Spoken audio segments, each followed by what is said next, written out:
Parce que c'est des choses, quand c'est dans ton ADN, tu as beau, tu peux faire merci. La solidarité est en train de naître encore en Afrique. Tout à l'heure, j'étais un peu en train de regarder l'actualité, un peu comment est-ce que les choses ont évolué depuis que les militaires ont pris le pouvoir au Mali, au Burkina et puis au Niger. Ce qui fait la différence entre les Africains et tout le reste, c'est la fraternité. C'est, quoi qu'on le dise, voilà, c'est vrai qu'on a nos petites guerres, nos petites querelles. Les Africains sont solidaires parce que c'est ancré, c'est quelque chose qui est inné. C'est pas quelque chose qui est prêt à disparaître parce que, Dieu merci, la solidarité est en train de naître encore en Afrique. Parce que c'est des choses, quand c'est dans ton ADN, tu as beau, tu peux faire quoi que tu peux tout manigancer, tu peux tout faire, ça va revenir. C'est comme quand tu chasses le naturel, ça revient au galop. Voilà. Peu importe, même s'il y a des nations aujourd'hui qui sont contre plus ou moins ce que le Mali, le Niger, le Burkina sont en train de faire, même s'il y a des nations africaines et des nations d'ailleurs qui sont contre, même pas du continent qui sont contre, c'est inéluctable qu'on allait devoir s'unir à un certain moment pour venir à bout de cette crise-là. C'était inéluctable. Et chose bizarre, ce qui est un peu bizarre, c'est que quand tu regardes le monde, toutes les grandes nations de ce monde-là se sont parties avec des militaires à leur tête.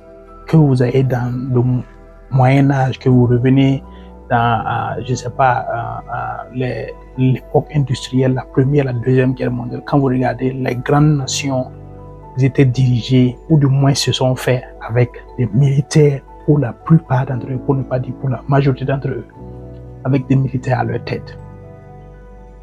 Est-ce étonnant qu'aujourd'hui, ce sont des militaires qui sont au Mali, au Burkina et au Niger et qui ont décidé, voilà, de s'unir face à la barbarie qui allait être perpétrée contre le Niger? Est-ce étonnant? Non, c'est pas étonnant. C'était des choses qui allaient arriver parce que, vous savez, la nuit peut durer longtemps. La nuit a beau durer, il a beau faire noir pendant longtemps, le soleil finit toujours par se lever. Et je pense que le soleil s'est levé, le soleil est en train de se lever. Nous sommes à l'aube de quelque chose de nouveau, nous sommes à l'aube de quelque chose de grand. Et il est très important, il est plus que important que nous, voilà, les Sahéliens, mais que nous, les Burkinabés en particulier, nous fassions très attention. Peut-être que ceux qui sont contre la transition, ceux qui sont contre les militaires qui sont au pouvoir actuellement, peut-être qu'ils ont les raisons, peut-être qu'ils ont les moyens de trouver des solutions pour faire cesser cette guerre-là, mais qu'ils les mettent en place. L'armée est la colonne vertébrale de toute nation. L'armée est la colonne vertébrale de toute nation. Toutes les grandes nations. Voilà. Ce n'est même pas Même quand vous regardez l'histoire du Mali, quand vous regardez l'histoire du Niger et quand vous regardez l'histoire du Burkina Faso, ce sont des militaires qui ont donné de l'espoir avant. Et maintenant, ce sont des militaires encore qui sont en train de donner de l'espoir. Voilà qu'on peut vaincre et on va vaincre le terrorisme. Pour le peu qu'on sait, on sait que les militaires, c'est vrai que leur place c'est dans les casernes, mais des fois, il faut qu'ils sortent de leur caserne pour mettre de l'ordre, voilà, pour mettre le pays sur un bon chemin, sur de bons rails, et puis retourner à leur caserne. Il est important. Tu peux être contre la transition.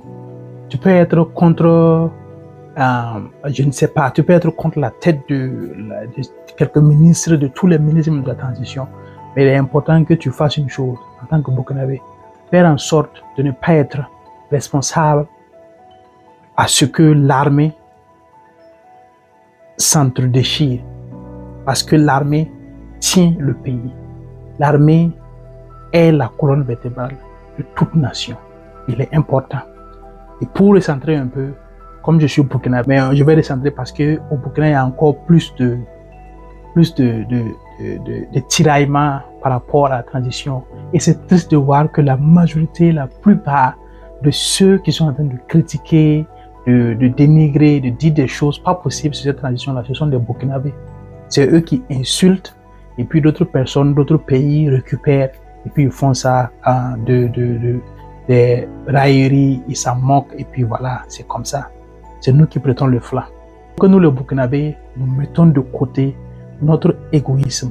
Parce que c'est ça le mal profond du Burkina Faso, l'égoïsme. Pourquoi ce n'est pas nous qui gérons le pays? Pourquoi ce n'est pas un tel qui gère le pays? Pourquoi ce n'est pas mon quoi qui gère le pays? Pourquoi je n'ai pas ce poste? Pourquoi on m'a pas appelé pour faire partie de ce gouvernement? Il faut que nous arrêtons cela. Parce que la paix, il n'y a rien de tel. Il est plus que temps que nous nous donnons la main et que nous allons vers la paix. Sans la paix, rien ne peut être fait. Ce que j'avais à dire, comme je le dis, ce n'est pas un donneur de leçons. Ce n'est pas un connaisseur, mais c'est le peu que je connais. Moi, je vis dans un pays où les militaires sont vénérés pour leur travail, où les militaires sont presque des sommités, où les militaires sont respectés, plus que tout, parce qu'ils servent leur nation, parce qu'ils savent à quoi servent les militaires, parce qu'ils savent ce que font les militaires pour leur pays. Donc, on doit respecter, encourager davantage, du mieux que nous pouvons les militaires, les appeler à s'unir, à être unifiés pour venir à bout de ces terroristes-là. Il est très important. C'est notre pays, nous n'avons qu'un seul pays. Il faudra bien que nous soyons unis. Il est très important. Voilà, merci bien et à très bientôt pour une nouvelle vidéo. Moi, je suis votre frère Stéphane.